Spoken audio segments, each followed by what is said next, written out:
Greetings everyone, my name is Umang and today I will be presenting my project which will be Simple Synth.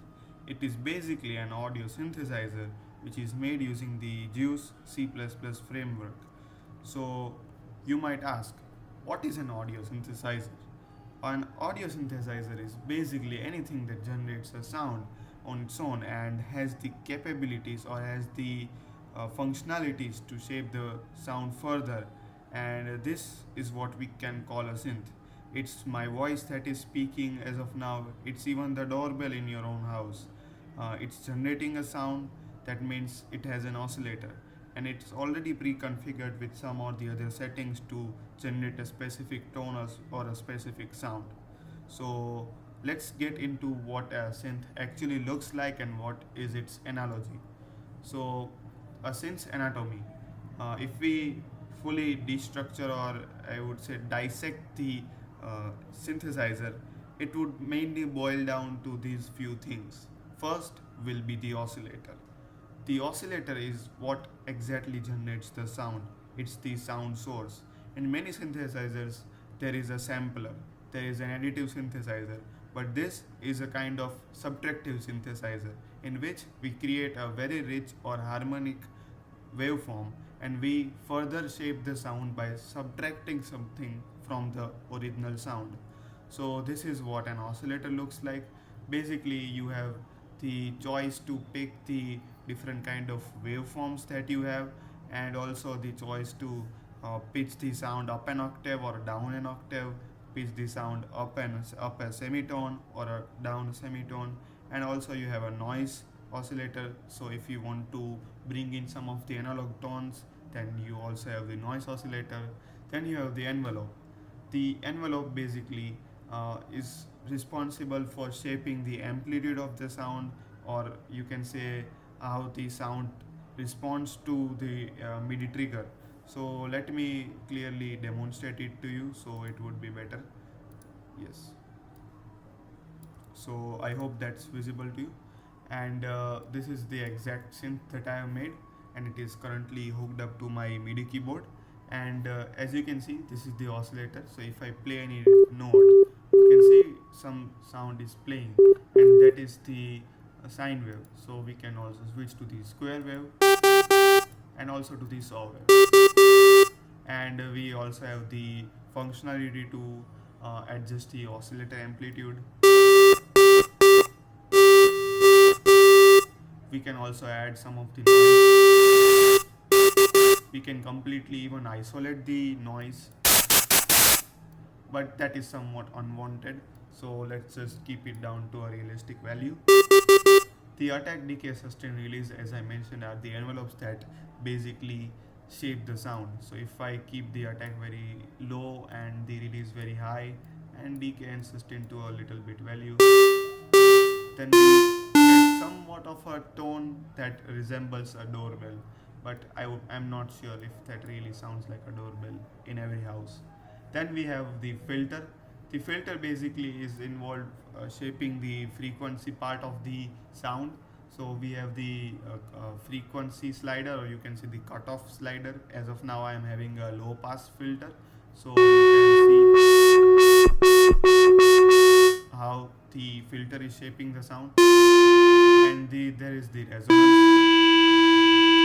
which is currently having the resonance at the frequencies, frequency sliders cutoff frequency. Then we have crunch. Basically, that's the distortion amplifier that's related to the synthesizer. Let's just keep it there. So basically, I'm just dialing down the values of the distortion that would sound good.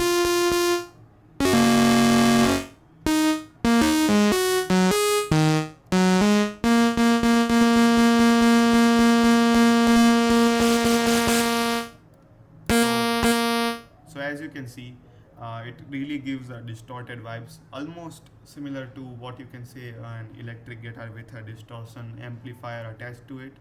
And let's just keep it again.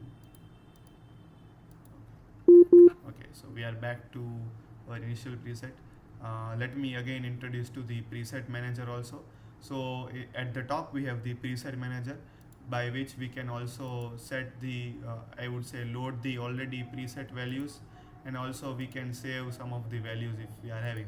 So let's say this is the configuration that I am liking as of now, and if I wanted to save it, let's say I will name it the project presentation. So if on any day I need to recall these values, I will be easily able to recall them. So that's it. We can also delete them. Then we can also cycle through the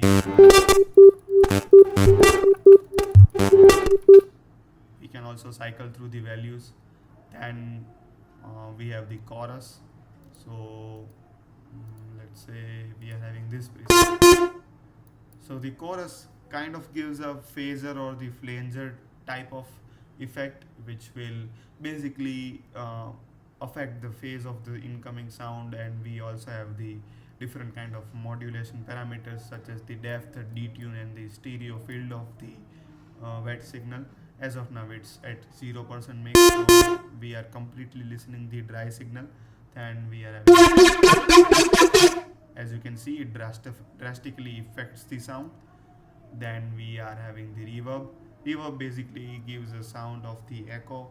Let's say for example you are going to a church and just clapping with your hands. You can easily see the effect of the room that it has on your clap sound. You can easily see the listen the reflections of your sound. So that's what basically the reverb is. As you can see, it kind of gives a vibe of a small room.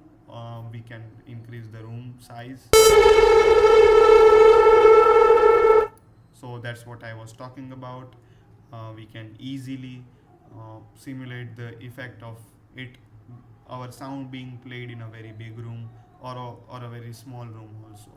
So there are many parameters that are shaping the sound, but at the end you want the sound to be perfect in terms of the gain, and it should be audible enough, and also not hurt the listeners. So we have the limiter, which can also have some, I would say, sound design perspectives also attached to it. But as of now, we are just using the limiter to just limit the sound that is coming inside our synthesizer. I mean, coming outside of the synthesizer, so we can I would say post process the whole sound that is being generated. So yes, that was pretty much it. And at the end, we are having the oscilloscope, by which we can easily visualize the sound that is being generated by our synthesizer. And yes, that's all there is to it.